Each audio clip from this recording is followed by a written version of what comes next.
Welcome back. So, now that you've learned about purpose, rhetorical mode, and audience, it's time to look at one more element of writing that you need to consider before you begin: register.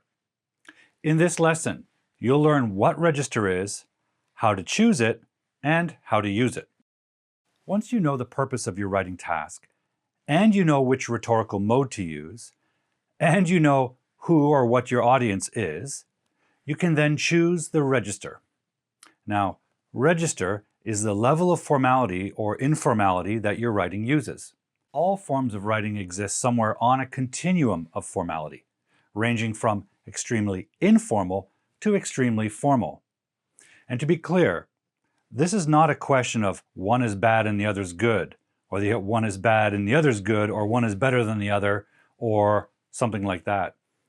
Both extremes of the register are useful, and all places on the continuum of register can be used depending on the situation. And as you develop your writing skills, you want to be able to control this choice and select the appropriate level of register for the appropriate situation. Over the years, the globalization of culture has moved us all away from extremes of formality. Even in what had traditionally been serious and formal fields, such as academics or politics. However, in recent times, most writing has shifted slightly away from this extreme, while at the same time, more writing has appeared that uses an informal register. In the past, most writing was extremely formal. Colloquial language and slang remained isolated in separate regions, and even distinguished social classes because education was exclusive to the wealthier classes. However, because the internet and globalized economy has allowed a free, fast, and expansive spread of all registers of English language, including slang and colloquial expressions, these are now recognized and used globally. Because of this, an informal register is more possible in more types of writing because more people can understand the expressions it uses.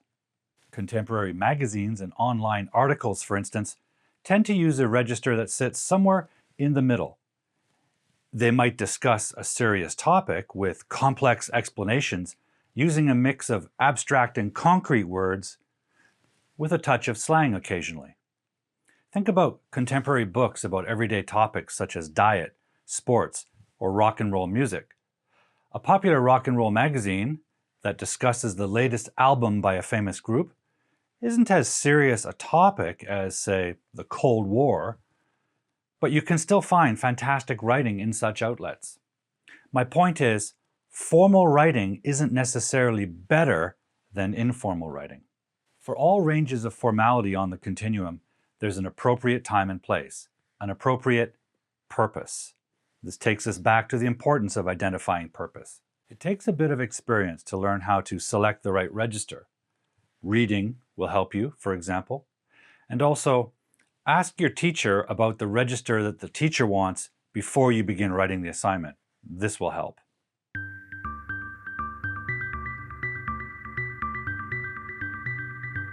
To understand register, it's useful to look at how it works to communicate meaning. Register is made up of 3 layers of meaning. One layer is the what, the subject or topic you're writing about.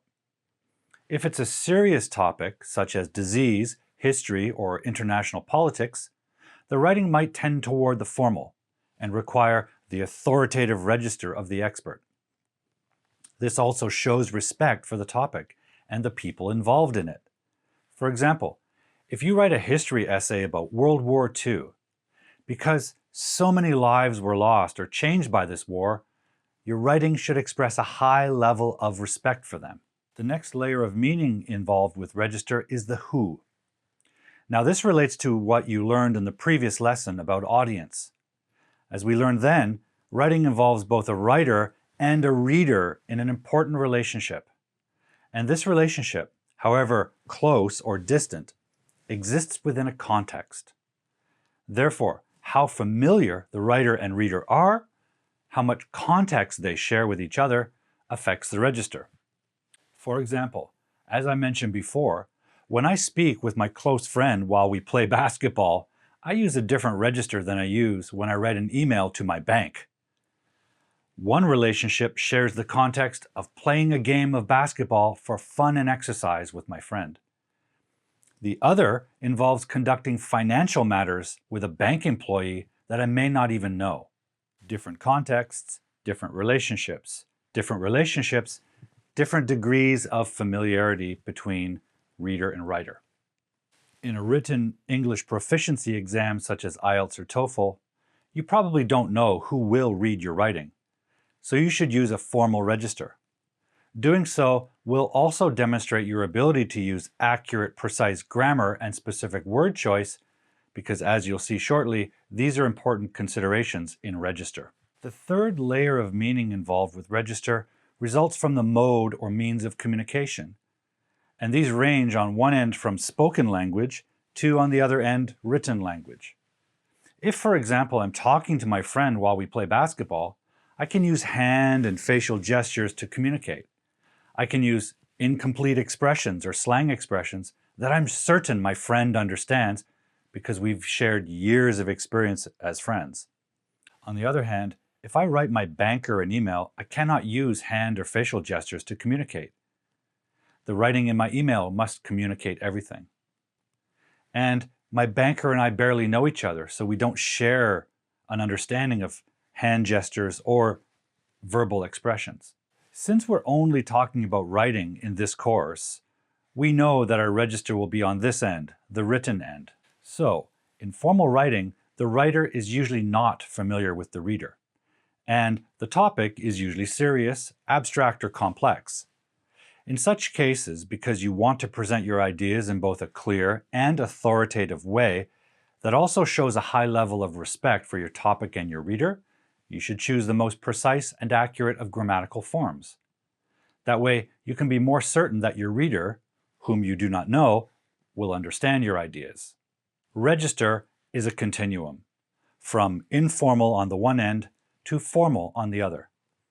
Register is based on the degree of familiarity and shared context between the writer and reader, the seriousness or complexity of the subject matter, and the means of communication, which for our purpose is writing.